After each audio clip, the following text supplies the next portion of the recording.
Ladies and gentlemen, could we have five. start the meeting? Chairman Carney, I'm here. Tawana Davis, Joseph Finnerty III, Here. Adam Freed, Present. Jonathan Golden, Here. G.K. Sue, Arlen Shaw. We have a quorum.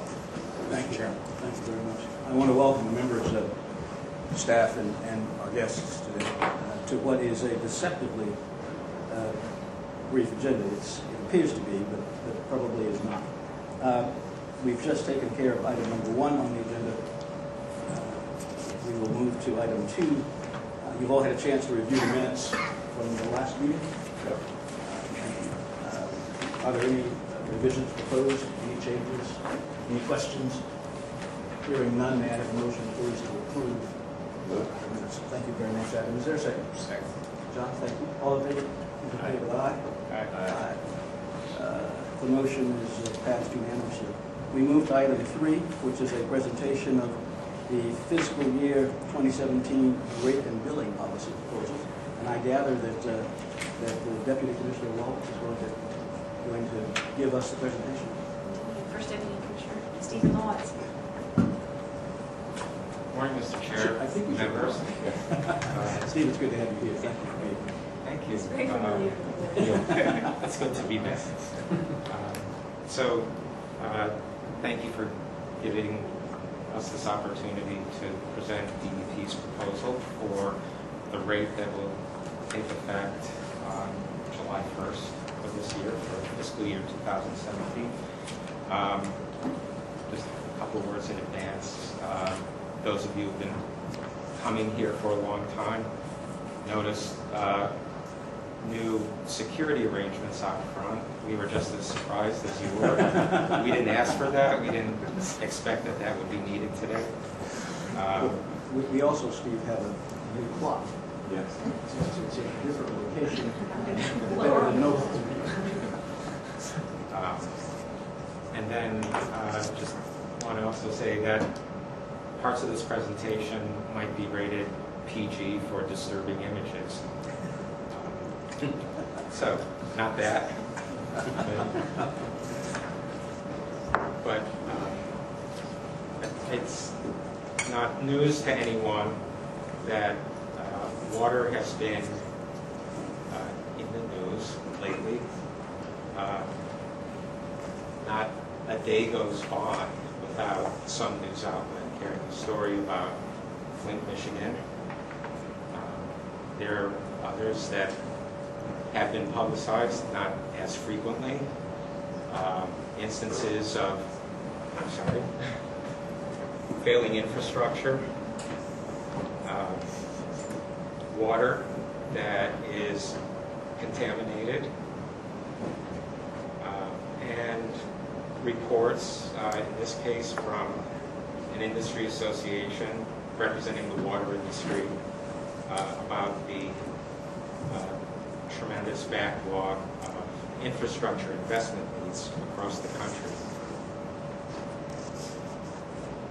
As you all know, DEP has had a long history, 174-year history, including our predecessors going back to when the Croton Aqueduct was completed in 1842, bringing fresh water to New York City for the first time, of taking a very long-term approach, building infrastructure that would last for generations, and always looking ahead, not just 5 to 10 years like many other infrastructure agencies, but 25, 50, 100 years in the future. We'll see some examples of that. So just in the last 15 years, we have invested almost $30 billion in our infrastructure, both drinking water and wastewater. And drinking water, there was a really good article in the New York Times last week in the Sunday Metro section about the water system and how the water gets to New York. At least one reference in there about New York City drinking water being the champagne of drinking waters, or for those who might not be drinking alcohol, the Martinelli's sparkling cider of drinking water. And on the wastewater side, the New York City surrounding waters are the cleanest that they've been in over 100 years. We've been measuring harbor water quality for that long. So just a few examples of our investments. Drinking water, the Croton filtration plant, which came online only 11 months ago, $3.2 billion. And again,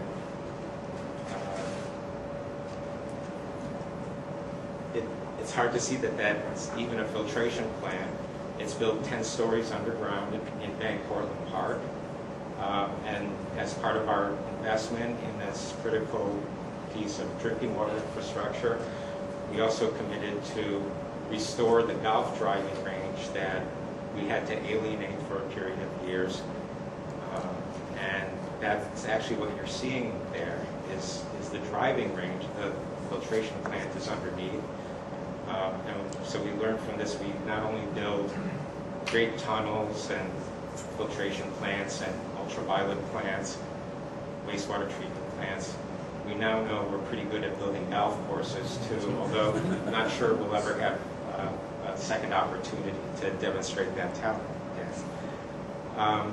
And though I don't have a picture of it here, I just, as another example of how we build for the future, we opened the Catskill, Delaware ultraviolet light water treatment plant, otherwise known as the UV plant, almost 4 years ago. And that was a $1.6 billion investment. You've heard us say a number of times, New Yorkers consume about 1 billion gallons of drinking water per day. And that plant was designed to treat over 2 billion gallons of water.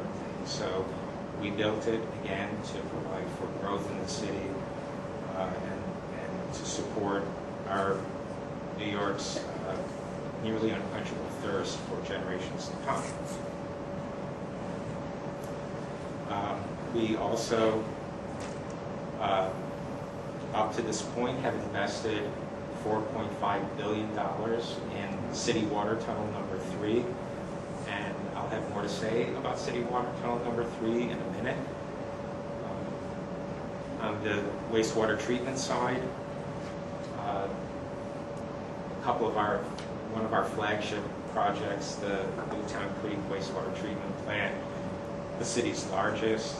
It can treat up to 310 million gallons a day.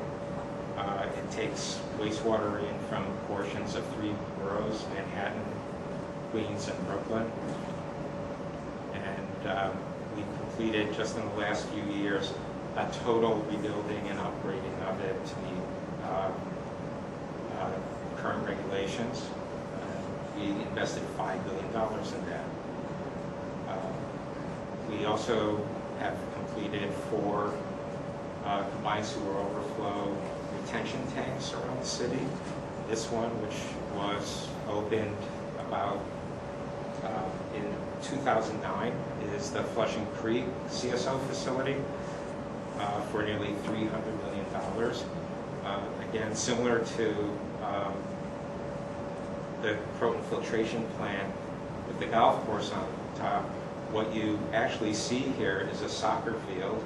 The retention tank is underneath, and in the background, what you see is the Porter Recreation Center, which we built for the Parks Department. Another example that when we build massive water or wastewater treatment infrastructure in communities, we often provide a community benefit with that.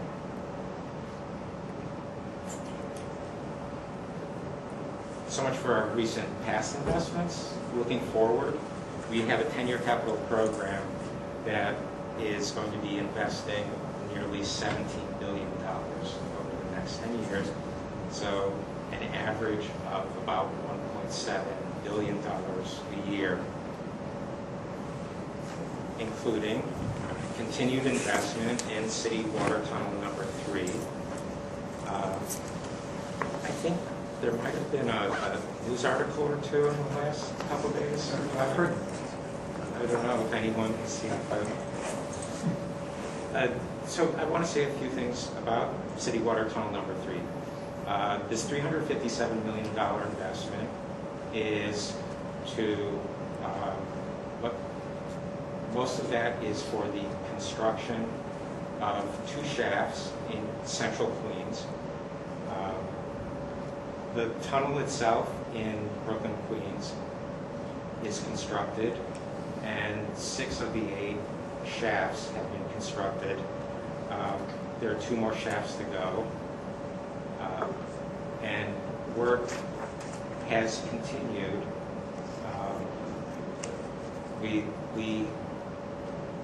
Which doesn't always show up in a line item in the capital budget when you're looking for a project like City Tunnel number 3, is we have had our in-house engineers and designers working throughout to site those 2 shafts, to take the necessary steps to acquire the land necessary to construct those shafts. The current capital budget shows $52 million, which is to actually acquire the 2 sites and to continue the preliminary engineering and design for those 2 shafts. And then, as was reported yesterday, the mayor announced that we had found a way to accelerate the commitment for construction of those 2 shafts, which were originally on a schedule to be committed in the year 2021. And we all put our heads together and looked at the procurement timelines and all the, the literally hundreds of different steps that it takes to bring a project like this so that you can put it out to bid and construct it. We found a way to accelerate the commitment year by 1 year into 2020, which means that when the mayor releases his executive budget next month, which will be a 4-year capital budget from fiscal 2017 through fiscal 2020, there will be an additional $305 million in the budget for the commitment of the construction contract for those 2 shafts. And you'll also see that money reflected in the biennial update of the city's capital plan, which will be next January. So $52 million that was already in the budget, and $305 million that will appear when the executive budget is released next month.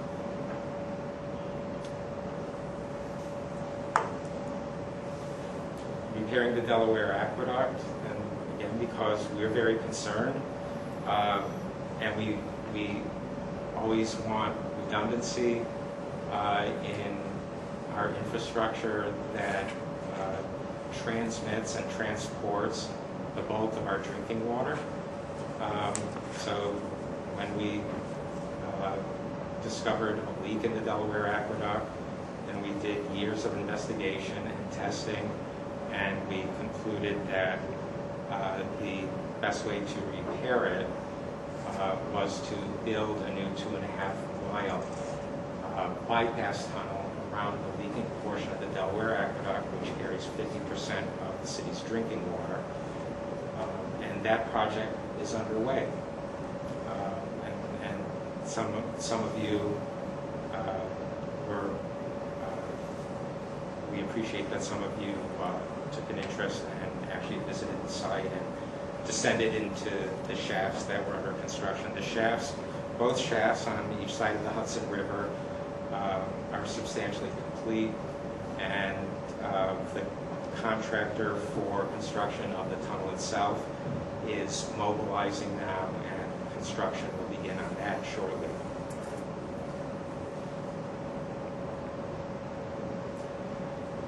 Our 10-year plan also, when it was announced about 15 months ago, included a major initiative of building out stormwater infrastructure in Southeast Queens. It's been a perennial problem in Southeast Queens that when the area first became populated and streets were constructed, unlike most other portions of the city, there was no infrastructure built to capture stormwater. And so that area has been especially prone to flooding. We have $1.5 billion in our plan to build out infrastructure there. We also are supplementing that with green infrastructure, 9,000 bioswales or curbside gardens in areas of Brooklyn, Queens, and the Bronx that have been especially prone to combined sewer overflows. And this has been a cost-effective way of capturing stormwater and without the construction of major underground storage tunnels or tanks of the type that I showed you earlier with the Flushing Creek CSO facility. So, with all this massive infrastructure, we also, bless you, we need to operate it, we need to maintain it, we need to protect it. And so, another big component of the system of this water and wastewater enterprise is our operating expense. We monitor our drinking water and our harbor water. Again, thinking back to cities like Flint, we perform 500,000, 500,000 tests on our drinking water every year. Every step of the way, from the furthest away reservoirs, 150 miles from the city, to the 1,000 gray boxes that you see curbside throughout the city, where we take samples every day from those boxes and we test them in our lab in Queens.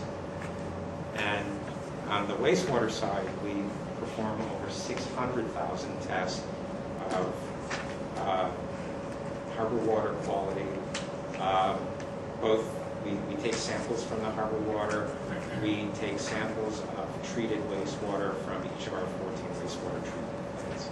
Steve, before you go on, I cannot thank you enough for responding to the request of this board to have a water quality presentation made to these members. It was excellent. And I think made a lot of people very comfortable about issues that have been raised overseas. It was a great presentation. Thank you, and I'll pass that along to Steve Shue.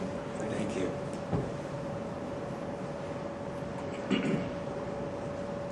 And we're vigilant about our maintenance and operations.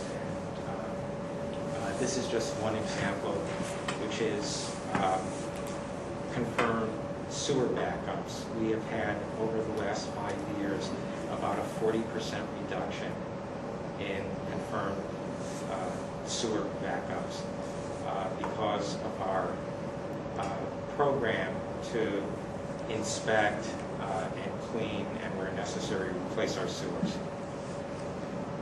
So,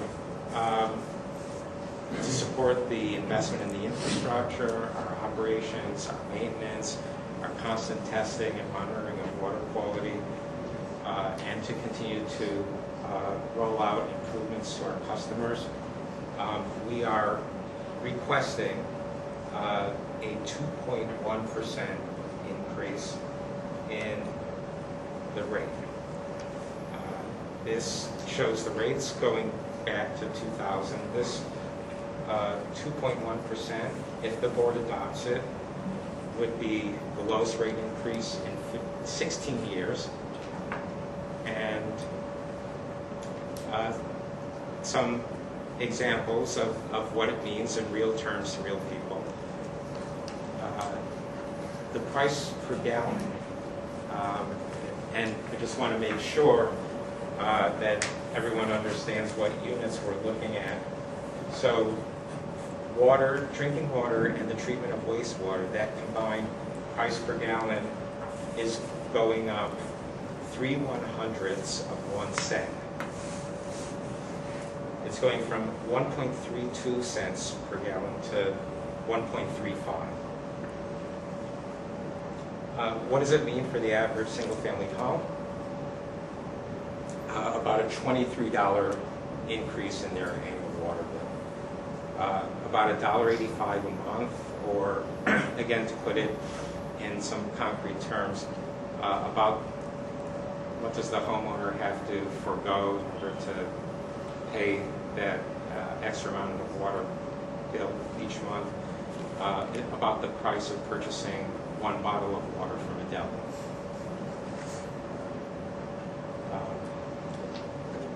The minimum charge for those who consume under 100 gallons of water per day, we're proposing to continue to freeze that.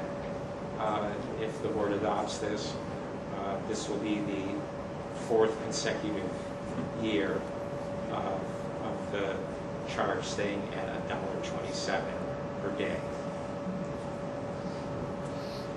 And for the multifamily conservation program, which is a program that we rolled out 4 years ago to provide a flat rate per housing unit, mostly for large apartment buildings.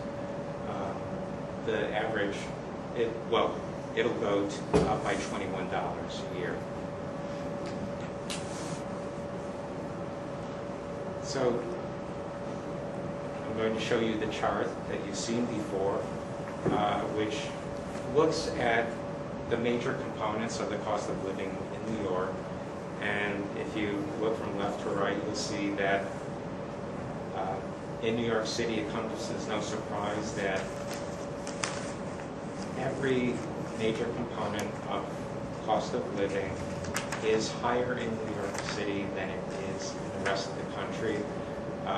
We looked at 30 other large cities, and the only component that continues to be below the national average is the cost of water.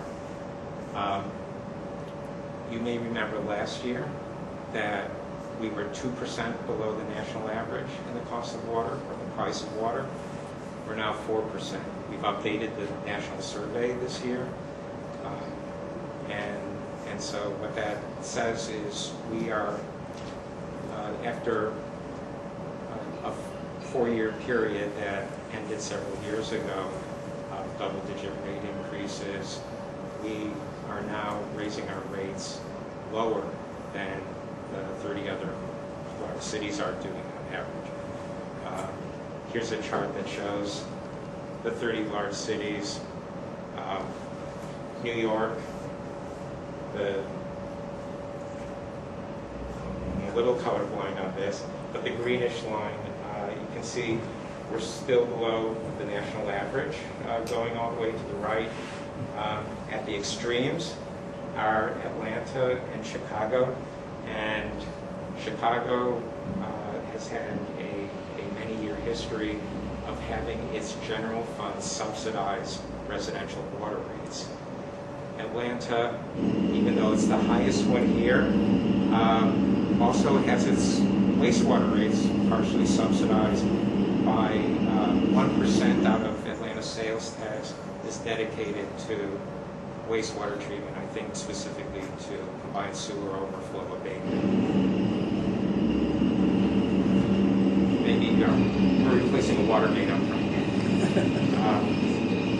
And here we are, morning to one. We we are with the 30 largest cities. We, again, below the average being the horizontal line. And from last year to this year, we moved over, I think, the New York City bar moved over one position to the left after several year history of moving to the right. So, besides the general rate increase that we're proposing, we're also proposing a number of benefits to our customers, especially our financially disadvantaged customers. We are proposing to freeze the minimum charge again, which will benefit 149,000 properties, mostly single-family homes, many of them owned by seniors.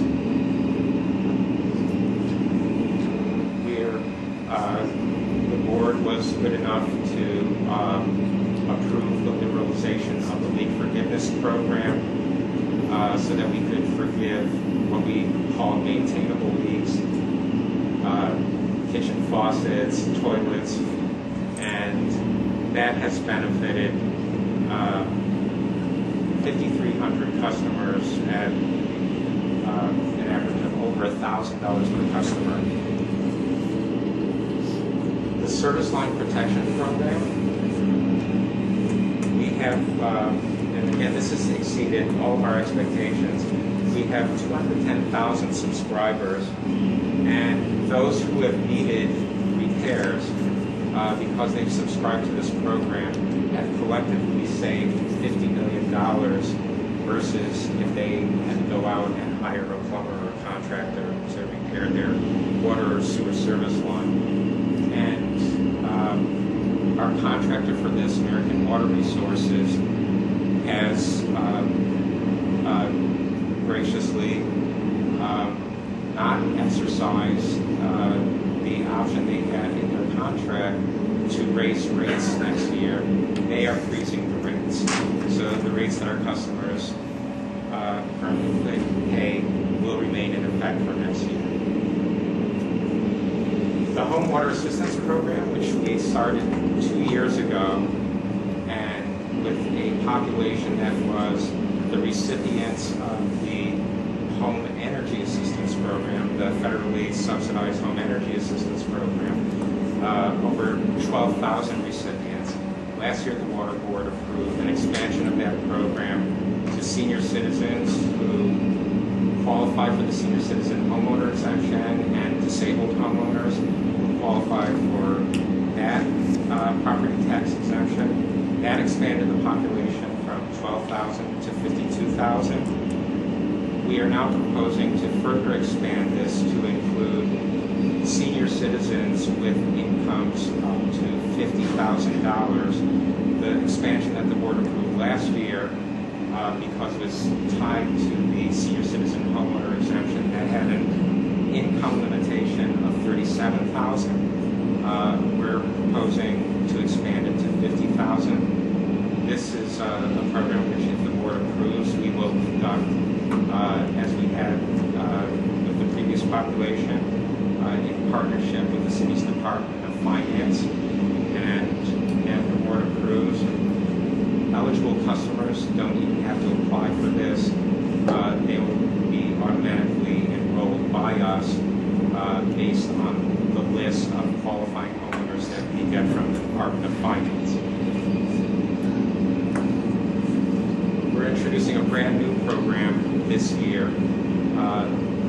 You all who attended the hearings last year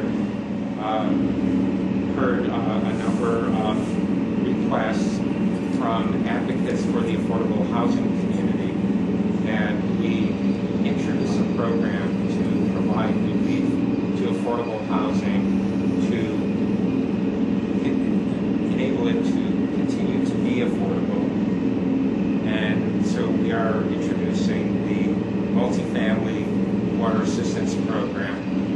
We're doing this in partnership with the city's Department of Housing Preservation and Development.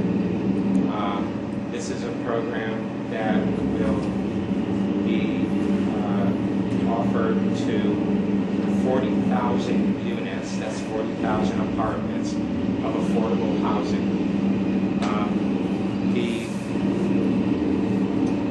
Working with HPD, this is going to be eligible or offered to buildings where 100% of the apartments are affordable. There are a number of buildings that have a mix of affordable and market rate apartments, but we're rolling this program out to buildings where 100% of the apartments meet the affordability criteria. This would provide a credit of $250 for each unit, and $250 is about a quarter of the multifamily conservation program rate of a little over $1,000 per year per apartment. So this would be reducing, and many of these buildings are participants in that MCP program. So it will be like receiving a 25% reduction in their water bill. And it's similar in concept to the Homeowner Assistance Program, which, again, if the board approves, the credit to that program will be $118, which is about a quarter of the annual minimum charge. Many of the buildings that qualify for the HWAP program are currently on the minimum charge. So we have kind of a recurring theme here about the level of assistance that we're offering to some of our more financially stressed customers. And then finally, on the multifamily conservation program, the tariff that's currently on the books requires that buildings come into compliance with the two criteria for maintaining eligibility to continue in this program. The two criteria being having a modern water meter equipped with automated meter reading and having low-flow fixtures. This program currently extends to about 26,000 properties, but about 40% of them, 10,000 properties, are still out of compliance despite repeated notifications. The tariff that's currently on the books would require that come June 30th, if they're out of compliance, we would automatically move those apartments over to meter billing. These buildings, on average, when we look at, because a large percentage of them are metered, and because of automated meter reading, we can monitor their water consumption, and we can see what they would be paying if they had to convert to meter billing. They would be paying, on average, about 31% more than they're currently paying. So we don't want to hit them with a huge increase like that, but it's very important to us that they conserve water, and so we need them to install low-flow fixtures. We need them to have a meter so we can monitor their consumption. We need to keep driving consumption down all across the city to prepare for the cutover of the bypass tunnel to the Delaware Aqueduct in 2022 approximately. So we're proposing to give the non-compliant buildings a 6-month grace period until December 31st of this year. And then if they are still not in compliance, when they receive their next annual bill, a year from June, it will have a 10% surcharge on it. We hope that the surcharge will induce those that are still not compliant to comply, because paying the 10% surcharge is what's better than paying 31% more on a meter basis. But really what we want them to do is conserve. So, how were we able to continue now for the 6th year in a row a trend where each year's proposed increase is smaller than the one before? Our revenue collection continues continues to be strong, in large part to automated meter reading, also to having the lien sale in place. The lien sale expires this December 31st. We are working with the City Council. We have a joint council administration task force looking at how to extend the lien sale and still protect the most vulnerable customers. Low interest rates. Again, the silver lining in what otherwise was the cloud of recession that began in 2008 is that interest rates continue to remain low.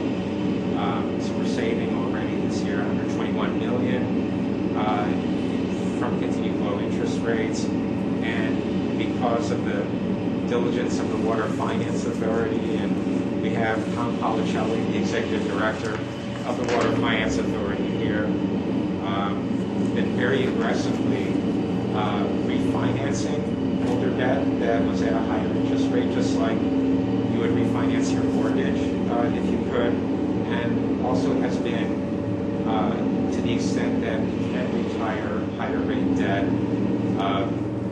before we otherwise would. He's been very aggressively moving on that, and buying back that expensive older debt, we will yield about $1.4 billion in savings over what otherwise would be the life of that debt. We have $126 million in operating budget savings this year, and the rental payment. So last year the mayor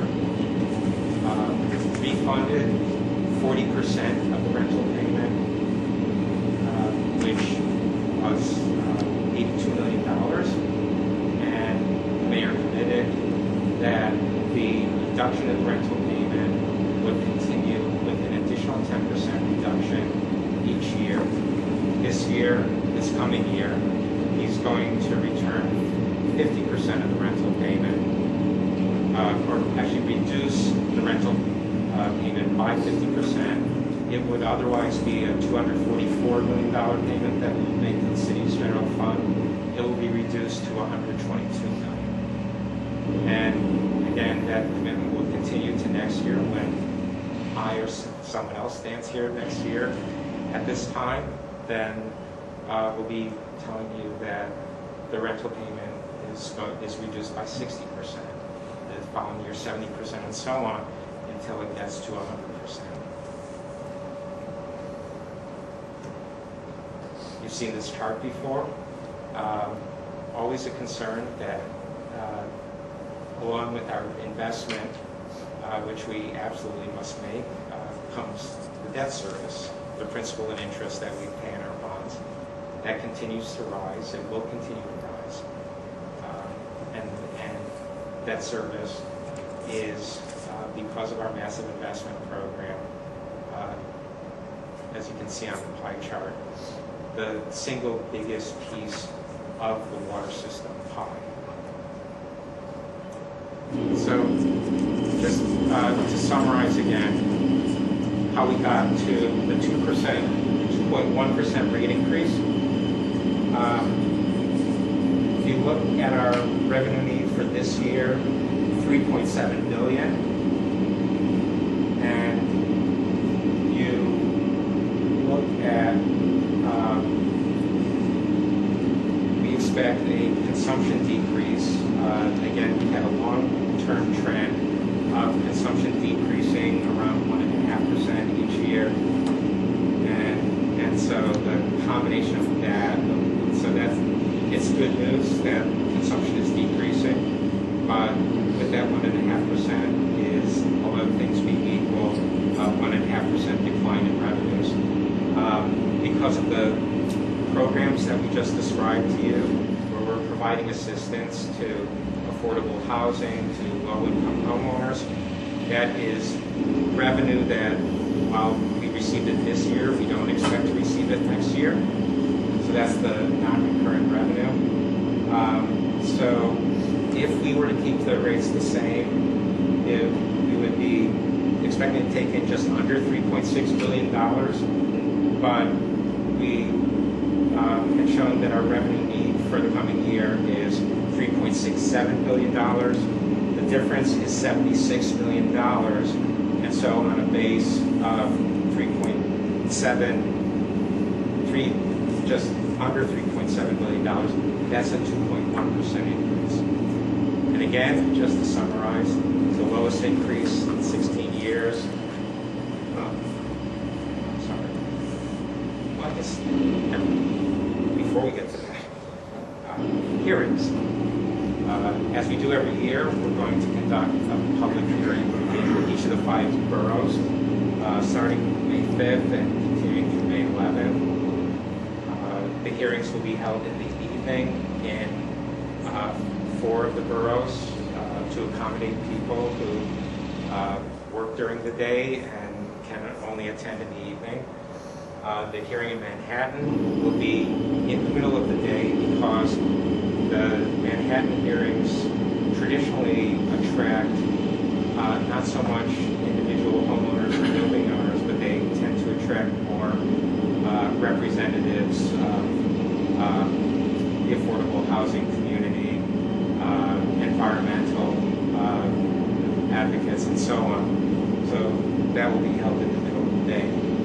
And again, just to summarize, lowest increase in 16 years, and a combined rate per 100 cubic feet, which, by the way, because that's how our meters register, 100 cubic feet is equal to 748 gallons, $9.87, or again, 1.35 cents per gallon. And again, I made the allusion to a purchased bottle of water before. When you buy that $1 half-liter bottle in the corner deli or bodega, the price of that water is 60,000% higher. 60,000% higher than the price of water coming out of the tap. Thank you. Steve, thank you. If there are any questions. Thank you for an excellent presentation, in spite of the competition you had. Thanks. Did you tell me again the equivalence of 100 cubic feet of water is coming out? 748 gallons. The cubic foot of water is 7.48 gallons. Are there questions from you?